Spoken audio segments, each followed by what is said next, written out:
Hello, honeys, and welcome back to the Beesness. We have a whole new week's worth of curated headlines for you from the arts world that relate to us all in some way, shape, or form. This week, we're looking back at May 10th through the 16th of 2026, and I'll say that May 16th was a pretty exciting day for me and my Wisconsin women's rugby team because we won our Tequila Tens tournament that day. Haven't done that in a while, come home with a trophy, so very rewarding experience. Had lots of fun with all my gals. Shout out to the Sirens also, the Port Sirens, for letting me play along with them in certain games. And with the reminder that, as always, your source document is available via the description of this episode, we'll go ahead and get started with your news. Sticking with normal procedure, we'll go follow-ups first here. The trial in the Brent Sycamore murder for hire case has begun. That trial, regarding the 2024 killing of the New York art dealer, began in Manhattan court on Tuesday with opening statements and witness testimony. A bit of background here for the honeys. 30-year-old Cuban national Alejandro Triana Perez was arrested just days after the killing of Brent Sycamore and claimed that he'd been offered $200,000 by the dealer's ex-husband, Daniel Sycamore, who was then charged in February 2025 to do that murder. Notably, witnesses claimed to overhear the accused wishing his ex-husband dead upon learning that Brent was traveling to Brazil, where the dealer was then murdered, but his lawyer dismissed those statements as extreme sentiments uttered amid a combative divorce. However, this is only the beginning of that trial, so check back in with us to hear more as it develops. Last week also saw hundreds, then thousands, speak up against Trump's $7.5 million plan to whitewash the Eisenhower building, while a separate lawsuit alleged that his reflecting pool revamp skirts regulations. The Cultural Landscape Foundation, a nonprofit advocacy, unsuccessfully filed a complaint in federal Washington, D.C. courts on Monday of last week, seeking a temporary restraining order, preliminary injunction, or stay of agency action against work on the pool after the Trump administration appeared to bypass a public bidding process through employing an existing, unrelated contract for services at the White House, located over a mile away, to begin work on another project, the controversial Triumphal Arch. The new lawsuit is a proactive one meant to prevent that sort of thing from happening again. This lawsuit specifically named the National Park Service, the NPS's acting director Jessica Bowron, the Department of the Interior, and Interior Secretary Doug Burgum. Also a problem. Documents found by the New York Times show that a Virginia firm named Atlantic Industrial Coatings LLC was handpicked for the project. That is a violation of laws which require the government to seek out competing bids. We also learned the pool painting project's total could have risen to $13.1 million from Trump's original estimate of $1.8 million. Still, the Department of the Interior defended the project in its statements to NPR, saying that current costs reflect the effort to finish that project before July 4th. But Charles Birnbaum, president and CEO of the foundation, argues that the pool's original muted tones were intentionally designed to emphasize reflection and depth, while the new one is more reminiscent of theme parks. Within a few days, department staff documents showed that the administration was in panic after the uneven blue paint applications resulting bubbles and holes also brought up questions of its waterproofing and thus the possibility that it will not be ready by its May 22nd deadline. At the same time, those plans to whitewash the Eisenhower building saw responses like, quote, "don't even think about it," end quote, from over 2,000 concerned citizens, architects, and preservationists who warned of permanent damage to the structure in response to the National Capital Planning Commission's unanimous decision, in spite of industry experts' urgent calls for its rejection, to move forward with the plan, only saying that the administration should just provide more information about the paint's capacity to cause permanent damage before the proposal can move any further. One such nonprofit expert against the proposal, the DC Preservation League, who made a complaint last November in partnership with the Cultural Heritage Partners law firm over the painting proposal. And even in all that chaos, the building of a legally threatened White House ballroom has progressed above ground. We also learned that Israel has advanced a bill granting sweeping civilian authority over West Bank archaeological sites. As first reported by Haaretz, the nation advanced a bill which would empower a new government body under the purview of the Israeli Heritage Minister, the so-called Judea and Samaria Heritage Authority, to purchase and expropriate land and therefore brought in Israeli civilian authority over antiquities and archaeology in the occupied West Bank. Tuesday's vote of 23 in favor to 14 not was the first of 3 votes needed to enact it. And as we have stated before, we care about this headline, honeys, because this is a move that human rights groups across the world have repeatedly warned will lead to the annexation of Palestinian territory. If you don't believe me, take it from Emek Sheva, itself an Israeli NGO focused on archaeology, who said in a statement following the vote that, quote, the legislation structurally precludes Palestinian participation in the governance and management of heritage sites, end quote. And of course, the Biennale is back with more hoopla. The art newspaper reported that Iran was still negotiating its participation in the Biennale last week, while the general director of visual arts at the nation's Ministry of Culture and Islamic Guidance, one Marizadeh Tehrani, denied that the state ever withdrew from the exhibition at all this year. He stated that the nation still hopes to take part in some capacity, in contrast to the Biennale organizers' announcements. Meanwhile, Somali artists and cultural workers have expressed, quote, deep disappointment and concern, end quote, about their national pavilion. For example, the Somali Arts Foundation, who alleged in an open letter that the exhibition was, quote, led and organized by Somali diaspora figures in collaboration with their European colleagues, while artists and arts organizations based in Somalia were neither meaningfully consulted nor included, end quote. Somali Queer Collective, or Binshinta Sida, also demanded the removal of an Italian co-curator from the pavilion because of colonial history between the two countries. The Russian pavilion, meanwhile, stirred up direct conflict with the group Pussy Riot over usage of the footage of their protests against the Russian pavilion on the screens in which it is displaying performances while the pavilion itself is closed to the public. And after all that craziness opening week, Italian Cultural Minister Alessandro Guili has not been shy about who he thinks won the Venice Biennale, even though the Golden Lions are not being awarded this year by the organizers. He said Putin won the Biennale. Quote, it doesn't seem to me that there are people in the Russian pavilion in a position to express dissent against their regime, which is under sanctions. I don't think that the Russian artists currently performing inside the Biennale Pavilion are agents of Moscow disguised as artists, but artists from the free world certainly have the right to express dissent against those who govern them, end quote.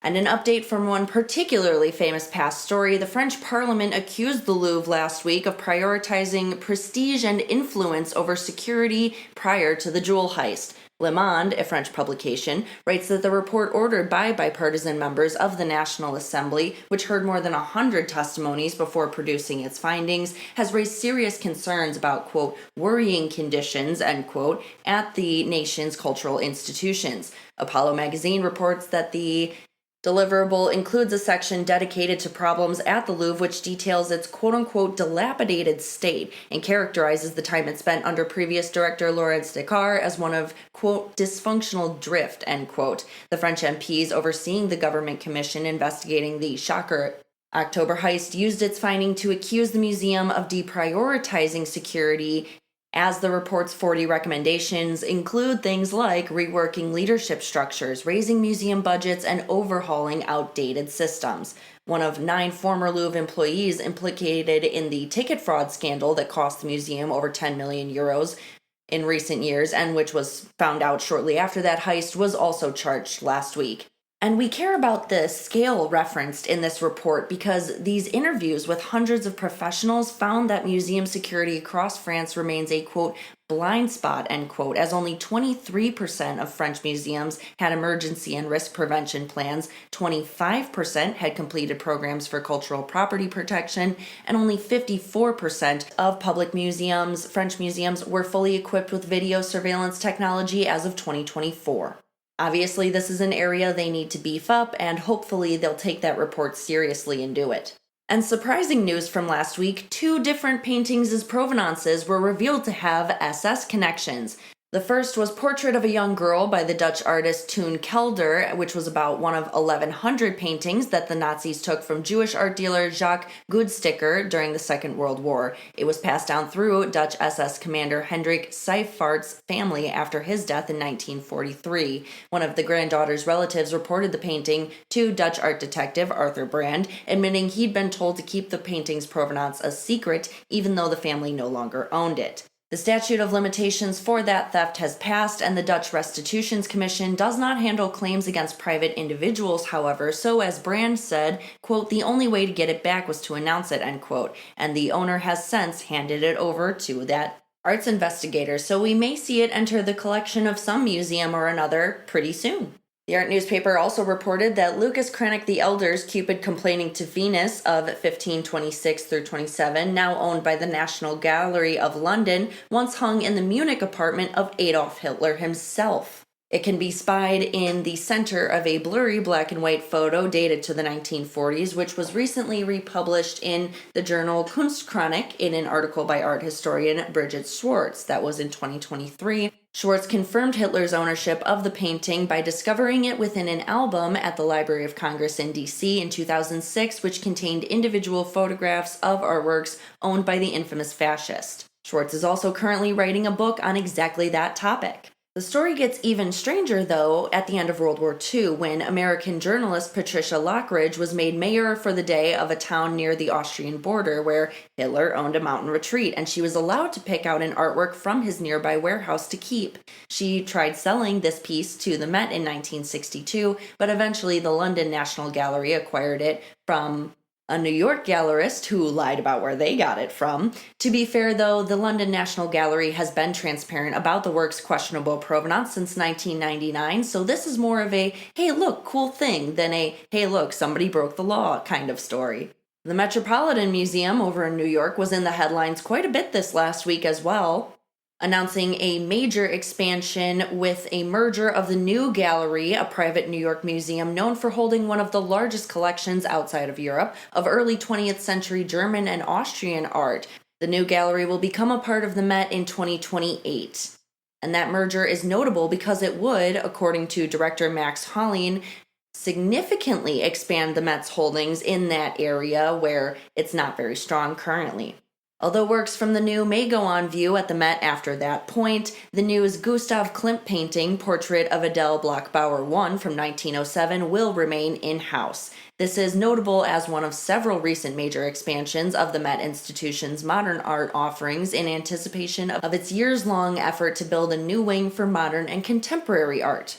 And following the success of their 2025 collaboration, Met has announced that it is teaming up with Band-Aid brand once again for a 50-count assortment of small, medium, and large printed fabric bandages featuring works by Rodin, Van Gogh, and Monet. The coveted 2025 Hokusai bandage collection, the first run of which quickly sold out at Target, is also coming back once more on sale at major retailers. And finally, we saw some artists sparring over credit for a dress displayed in the Met's current costume art exhibition. London-based artist Anushka Sams has publicly accused the museum, or more specifically its Costume Institute, for exhibiting a dress titled Corpus Nervina 0.0 that she alleges bears a suspicious resemblance to an earlier Nervina hair dress developed with her one-time collaborator, New York-based Israeli designer Yoav Hadari. The one on display in this show is credited solely to Hadari, who acknowledged that his work was inspired by the Sams collaboration, which is a problem because he had signed a contract with Sams specifying that she was the sole owner of the intellectual property of the fabric and hair concept. The Met has only responded with the request that Sams and Hadari resolve their differences before taking any legal action, which seems possible as the corpus dress does not contain actual hair. It's a formal similarity. Still, it's always interesting to see where the lines of intellectual property lie.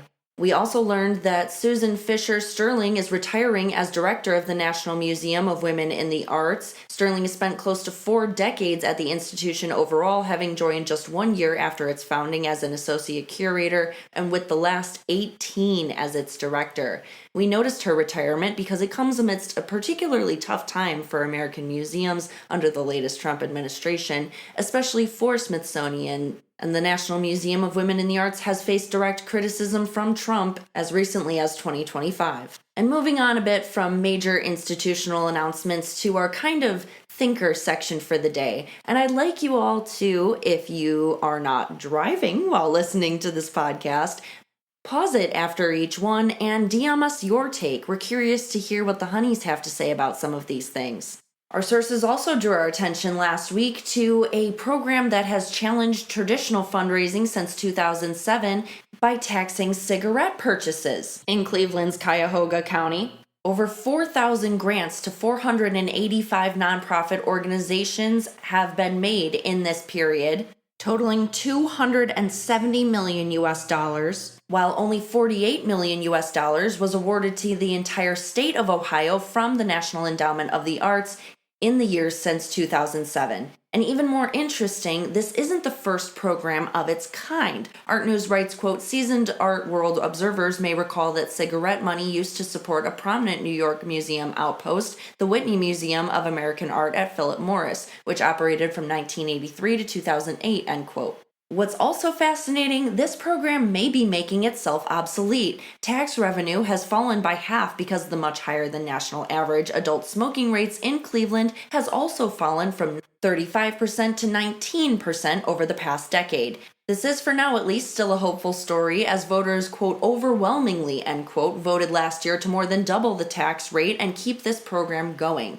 Overall, it's a notable story, honeys, because it shows us that revenue for the arts and humanities can come from sources other than the government or private funding. We just have to get a little creative. We also learned about a Brooklyn creative reuse initiative that is giving art supplies a second life. The secondhand market for art materials in Industry City opened its brick-and-mortar location earlier this month and was created by jeweler and reuse enthusiast Stephanie O'Brien. The three why we cares of this program: 1. It provides accessible art materials at a modest price per pound rate to low-income artists, devoted educators, and people looking to try a new medium without major financial commitment. 2. The Brooklyn Creative Reuse Initiative managed to divert over 1,000 pounds of art supplies from landfills within a year of its inception, according to its own first annual report. And 3, the organization plans to expand its events and workshops programming, benefiting these same sorts of artists and educators even further. This is absolutely the kind of thing that we can all be doing in every major city, by the way, that would be helpful for ourselves, for our communities, and for our planet. And the organization Open Restitution Africa gave an interview on their new open data platform component and what's next for restitution. The research initiative launched its Aura Open Data Platform, developed over 6 years by its all-woman Pan-African team, and which provides information on the restitution of African objects as well as ancestral remains using case histories and AI-powered tools to offer practical insights into that return process.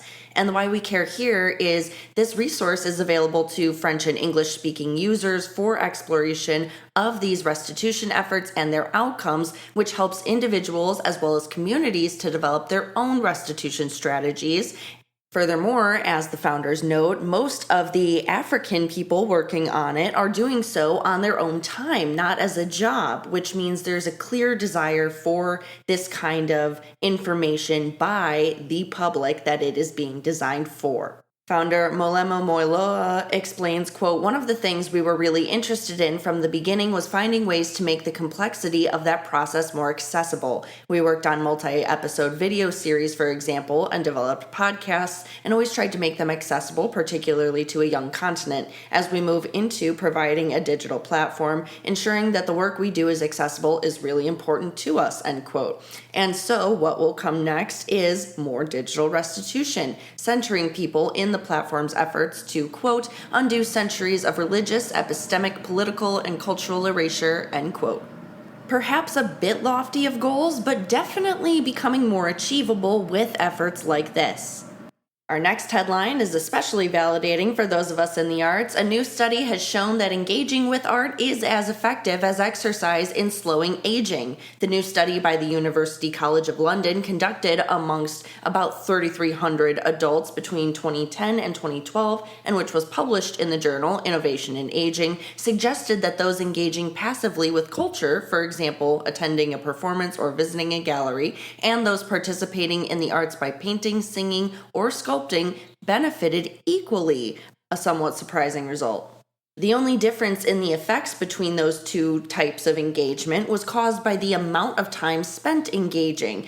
Those only doing so once a month experienced a 3% reduction in aging speed, while those doing so weekly saw a 4% slowdown. Overall, those engaging with the arts at least once a week were at least a year younger biologically than those who did not do that, while those who exercised once a week were just 6 months younger biologically, as suggested by changes to DNA and in terms of overall health. Researchers say that difference is comparable to the one between smokers and those who have given up the habit. Lead author of the study and the head of University College London's Social Biobehavioral Research Group, Daisy Fancourt, stressed the importance of the findings as, quote, evidence for arts and cultural engagement to be recognized as a health-promoting behavior in a similar way to exercise, end quote. And a couple key announcements before we go. Last week saw a few different passings. First, of Mary Lovelace O'Neill, an activist, educator, and artist who passed away on May 10th in Mérida, Mexico at age 84. Art Forum writes her, quote, monumental, richly hued lamp-black paintings expanded abstraction's possibilities, end quote. And another obituary for an artist a little bit admittedly closer to my own heart, Valley Export, the passing of the radical performance artist, filmmaker, and sculptor who was arguably the most significant feminist artist of the post-war era, at least Western feminist artist, on May 14th at age 85, was confirmed by the gallery Thaddeus Ropek, which represents her. Our sources write that Export shocked the world with what she called, quote, acts of protests, end quote, against the conservative mores of 20th century Austrian and global, for that matter, society, challenging them through, quote, such now canonical, humor-inflected works that centered the female body and female sexual agency. Though her efforts garnered her hate mail, death threats, and court charges of indecency, Export remained undeterred, end quote, and she will be missed. And last but not least, Gozo Yoshimasu was named the inaugural winner of a $270,000 US Serpentine and Flag Art Foundation Prize. The Japanese artist and poet will receive the now largest contemporary art prize in the UK, as well as 2 shows, one at Serpentine North Gallery in London and one at the New York nonprofit Flag Art Foundation. Yoshimasu was a member of the city's avant-garde art scene of the 1960s and is known for his practice blending multilingual poetry, performance, audio photography, and, quote, gozo cine, end quote, or experimental digital films. This prize is set to be awarded biannually now over a span of 10 years to 5 international artists in order to encourage collaborations between the USA and the UK, despite being open to any artist. And that is our breakdown of the buzz for this week, honeys. Hope you've enjoyed. Hope you have found something worth further investigation presented today. We are going to go ahead and get started on our Memorial Day weekend preparations. Yours truly is flying out to be with family in Tennessee, and I am looking forward to seeing bears, seeing cows, and a whole lot of river floating. Take care, hydrate or dihydrate, and we will talk soon. This episode was hosted, recorded, fact-checked, researched, edited, and just about everything else by yours truly, master's degree holder in art history, Celia Bugno. Our intro and outro music, as always, is courtesy of Chris Meinholm. Be sure to check out and subscribe to our Substack as well as our Patreon to receive exclusive content.